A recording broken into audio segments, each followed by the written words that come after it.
Buenas tardes y agradecimiento a la Sociedad Médica de la Clínica Leopoldo Aguirre por permitirme comunicarme con ustedes a través de las redes sociales, cumpliendo con el compromiso que tenemos institucionalmente de hacer educación médica continua a la comunidad. En esta oportunidad hemos escogido el tema de miomatosis uterina. La miomatosis uterina es una patología ginecológica muy frecuente y donde se tejen muchos mitos. Por ejemplo, se dice que son tumores que se convierten en malignos, se dice que son tumores que se comen el útero, que la paciente que no tiene hijo va a tener tumores, etcétera, etcétera. Y para eso nosotros hemos designado al doctor Eduardo Arias para que nos clarifique todas estas dudas. Es para mí un honor presentar al doctor Arias, quien es médico cirujano, egresado de la Universidad Central de Venezuela, tiene posgrado de obstetricia y ginecología en la Maternidad Santana, es máster en reproducción humana en la Universidad de Juan Carlos de Madrid, España, fellow del Instituto Valenciano de Infertilidad, Madrid, España, y diversos cursos en ultrasonido y histeroscopia. Es un orgullo para mí decir que compartimos el consultorio en la Clínica Leopoldo Aguirre. Él se encarga más de la parte de fertilidad y yo me encargo más de la parte de embarazo de alto riesgo. Formamos un equipo, anteriormente estaba mi esposa en ese consultorio y recientemente va a ingresar el doctor Zurita, donde vamos a formar una unidad de medicina materno-fetal.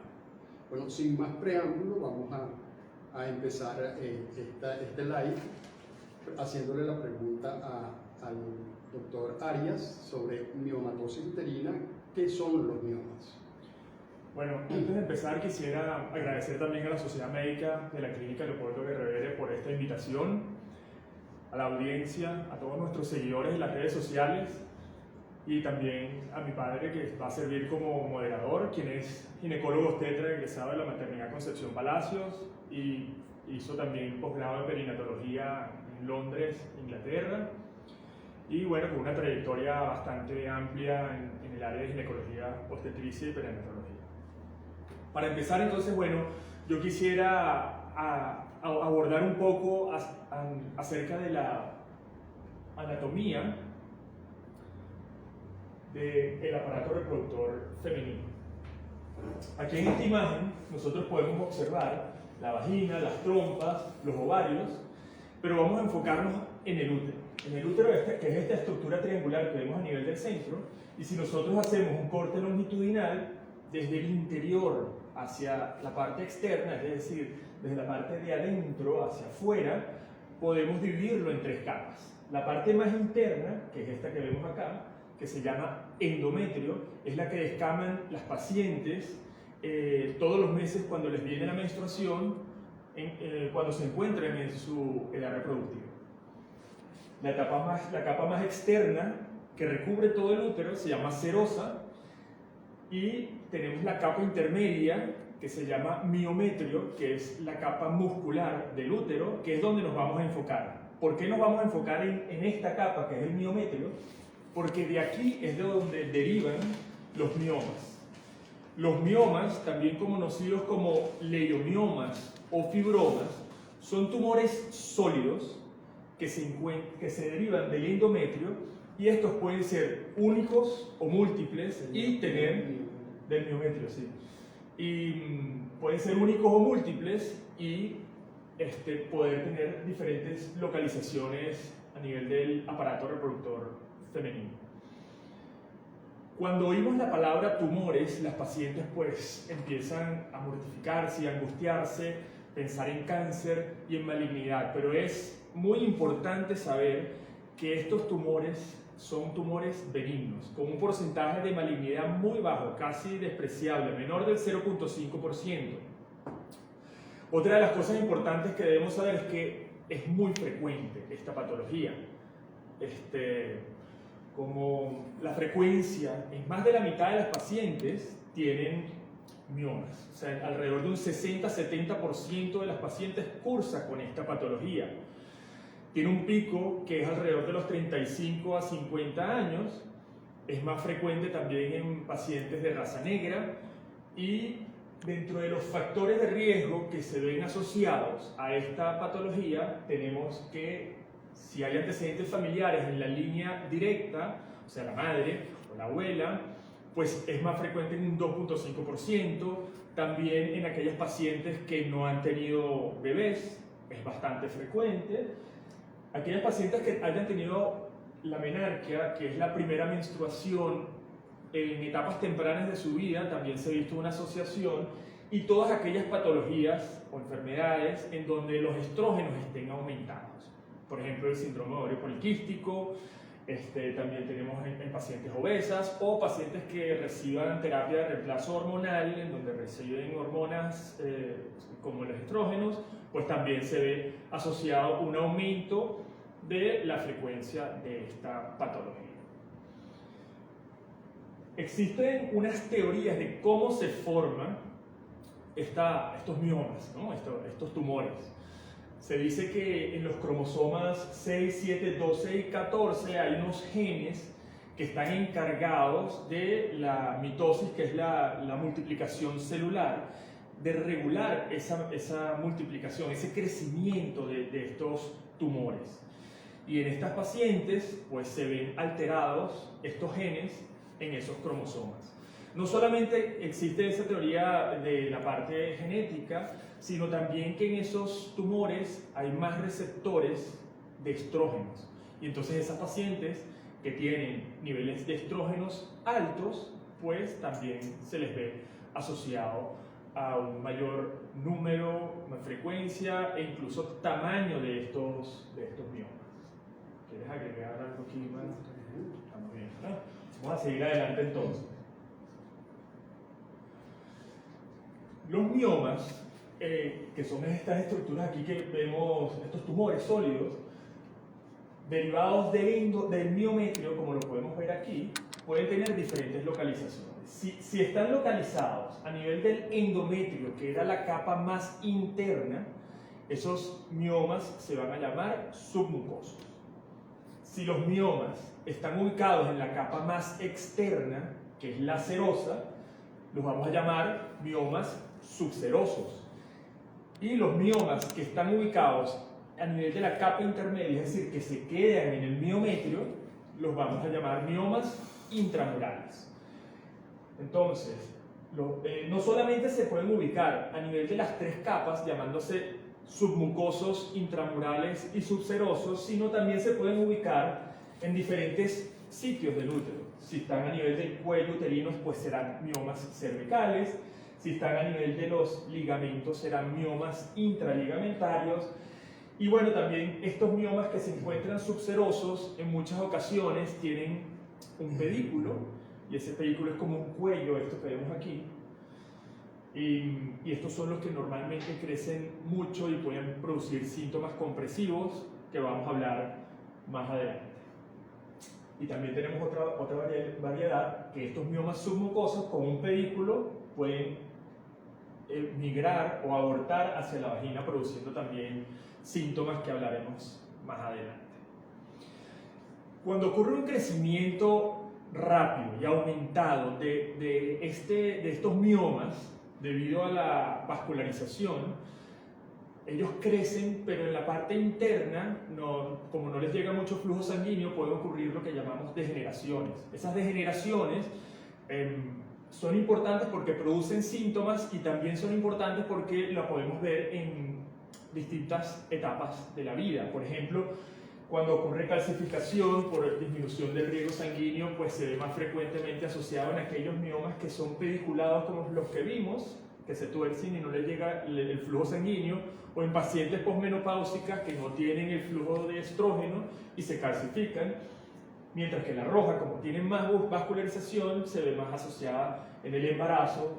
Y bueno, además de ser importante todo este tipo de generaciones, es importante porque a nivel diagnóstico, a nivel del eco, que es la herramienta diagnóstica de gold estándar para poder hacer el diagnóstico de la patología, se ven diferentes. Entonces es importante tenerlo eso en cuenta.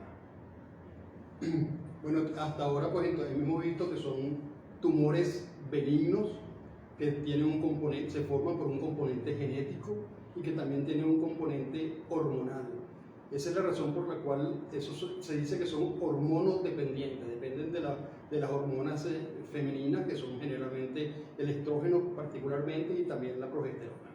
Esa es la razón por la cual difícilmente ocurren antes de la pubertad, por eso es que aparece más en la edad reproductiva, y posteriormente, después en la menopausia, tienden a disminuirse en tamaño. Y es importante también decir que se ven más en pacientes de raza negra que tienen un poquito mayor incidencia de estos tumores. Sí, es de 3 a 9 veces mayor en pacientes de raza negra que de raza blanca, ¿no? Bueno, vamos a hablar acerca de los síntomas. Es importante saber que la mayoría de estos miomas son asintomáticos, porque los más frecuentes son aquellos que se encuentran ubicados a nivel intramural. ¿Se recuerdan la imagen que les había comentado anteriormente? Pues los que están en el medio. Si ellos son pequeños, normalmente es un hallazgo incidental en la consulta ginecológica y son asintomáticos. Pero aquellos que producen síntomas, dentro de los síntomas más frecuentes, en primer lugar tenemos las menorragias. Las menorragias son los sangrados abundantes durante la menstruación. Los miomas que producen este síntoma, este sangrado abundante, básicamente son aquellos miomas que están ubicados dentro de la cavidad del útero, es decir, los miomas submucosos, o aquellos miomas intramurales que se insinúan hacia la cavidad. Esos son los que pueden producir pues, estos sangrados abundantes. También en la miomatosis podemos ver dismenorrea, que es dolor durante la menstruación. Estos se ven asociados más que todo en aquellos procesos degenerativos que hablamos anteriormente, de la calcificación o estos procesos. La dispareunia, que es el dolor durante el acto sexual. También dependiendo de la ubicación, aquellos que están en el cuello del útero producen por continuidad pues, más dolor. Los síntomas compresivos, pues los miomas que están por fuera, los que son miomas subserosos, tienen en la vecindad varios órganos. Tenemos la vejiga, tenemos el recto, los intestinos, los uréteres, y dependiendo de qué tan grandes sean y qué tanto compriman, pues pueden producir síntomas importantes. Importantes, por ejemplo, si oprimen y presionan el uréter, pueden producir la hidronefrosis, que es que la orina se va acumulando a nivel del riñón y se va poniendo más grande y produce pues, mucho dolor. También pueden producir síntomas compresivos a nivel de la vejiga, impidiendo la micción. Pueden también producir síntomas compresivos a nivel de las asas intestinales o el recto, produciendo estreñimiento e inclusive hasta obstrucciones intestinales. Las infecciones también es otro síntoma que puede ser evidenciado en esta patología, sobre todo en aquellos miomas que son submucosos, los que están dentro de la cavidad. Posteriores alegrados se pueden ver asociados a este tipo de infecciones, ¿no? La infertilidad, esta es una de las causas importantes en las cuales vamos a hacer un poco de hincapié, aunque no es una de las causas principales de infertilidad los miomas, porque ya que se ve asociado nada más alrededor de un 3%, sí es importante decir que aquellos miomas que están ubicados dentro del útero, es decir, los miomas submucosos o aquellos miomas intramurales que deforman la cavidad, sí están asociados a infertilidad. Infertilidad en cuanto a fallos de implantación, evitan que el embrión se implante porque les quita el flujo sanguíneo. Y también abortos tempranos son causas por la misma razón. Ese tumor pues le quita todos los nutrientes al embrión en esas épocas tempranas. Se ha visto asociado también a dolor pélvico, sobre todo cuando están en estos procesos degenerativos que hablamos anteriormente, o en aquellos miomas subserosos, los que están por fuera, que tienen el pedículo y se tuerce, y ahí puede producir pues, dolor, o el prolapso hacia la vagina, aquellos miomas que estaban dentro del útero y abortan hacia la vagina por el cuello, también pueden producir pues, molestias.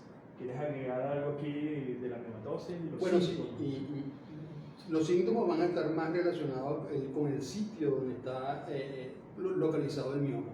La mayoría de los pacientes no presentan síntomas.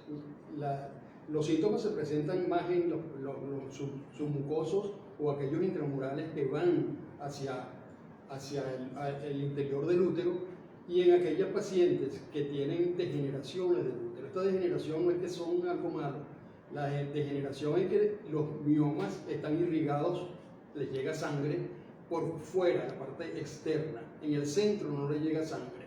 Entonces, como no le llega sangre, eso se va muriendo, esas células se van muriendo y ahí empiezan a causar dolor. La degeneración, para convertirse en algo malo, como dijo Edward, es muy raro, con el 0.1% que se convierte en unos tumores que se llaman sarcomas. Eso, pero en la gran mayoría de estos miomas eso no ocurre. Sí, correcto. Son tumores benignos. Es una de las cosas importantes que debemos hacer hincapié. Bueno, vamos a pasar a la siguiente lámina.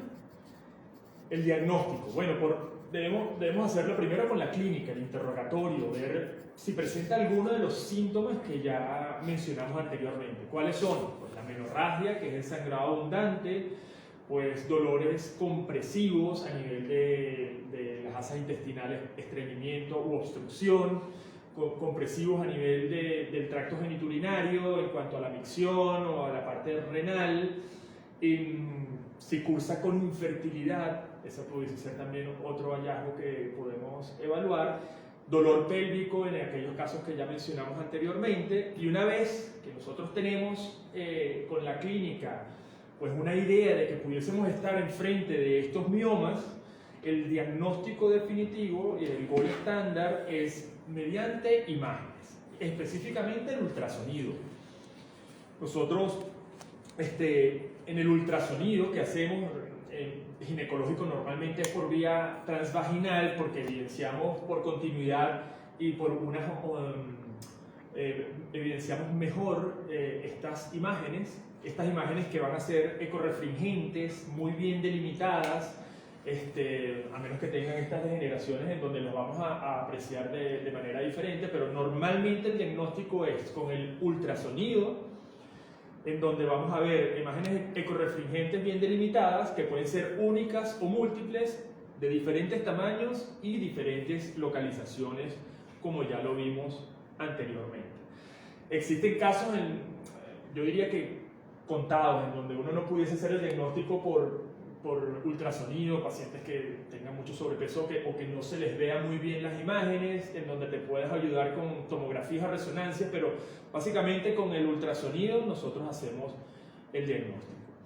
Y bajo visión directa también tenemos un método que se llama histeroscopia, en donde nosotros colocamos un instrumento a través de la vagina, instilamos solución, distendemos la vagina y podemos visualizar el trayecto del cuello del útero y la cavidad del útero. Y aquellos miomas que son submucosos o aquellos intramurales que penetran hacia la cavidad endometrial y se insinúan, podemos también evidenciarlos bajo visión directa e incluso los podemos extirpar y hacer una biopsia y que el patólogo nos haga el diagnóstico definitivo, ¿no?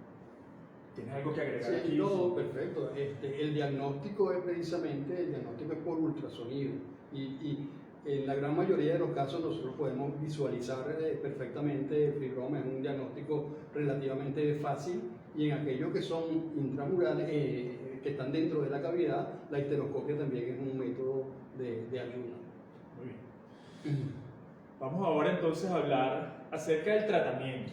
Bueno, aquí es importante saber que entonces no todas las pacientes que tienen miomas se deben operar. Eso es algo importante. ¿Por qué?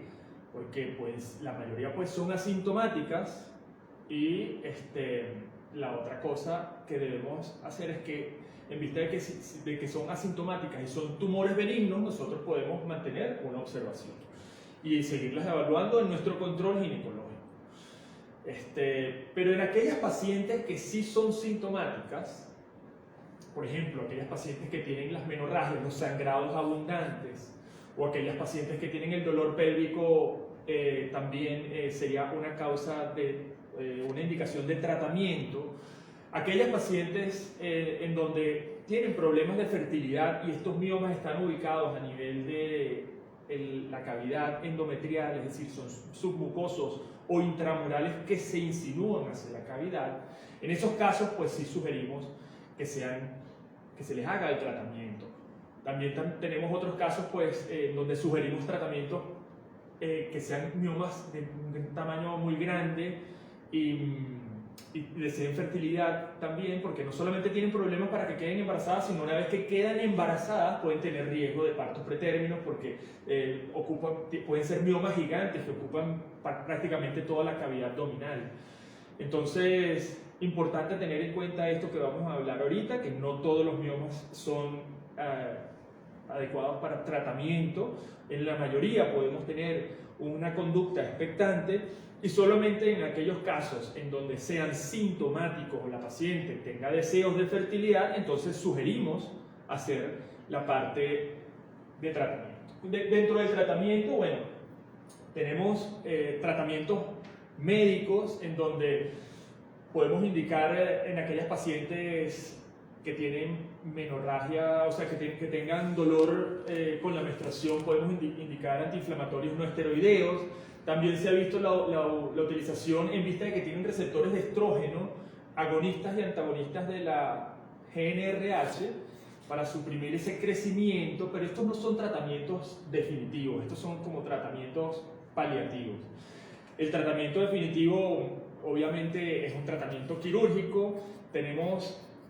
Se había usado también lo que llaman la embolización de las arterias uterinas, en donde impiden el flujo sanguíneo de las arterias uterinas hacia estos miomas y por lo tanto se necrosan y dejan de crecer, pero sin muy buenos resultados. El resultado ideal es el quirúrgico, y este quirúrgico pues tenemos un método quirúrgico que no es tan radical, que se llama la miomectomía, en donde nosotros solamente vamos a extirpar los miomas, sobre todo en aquellas pacientes que tienen deseos de fertilidad y que cumplen con estos criterios que les había mencionado anteriormente. Esas miomectomías se pueden hacer pues, de tres maneras. Una es mediante la histeroscopia, que como yo lo expliqué aquí anteriormente, nos metemos dentro de la vagina instilando la solución, visualizamos el mioma y lo extraemos, todo por vía vaginal sin necesidad de hacer una incisión a nivel de la pared abdominal.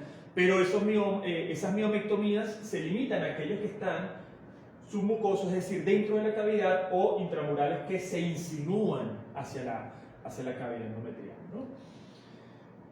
Y si los miomas están intramurales o subserosos, entonces ahí tenemos la posibilidad de hacer la miomectomía mediante laparoscopia, que es un método no tan invasivo, en donde nosotros los podemos morcelar, que es como sacar por pedacitos,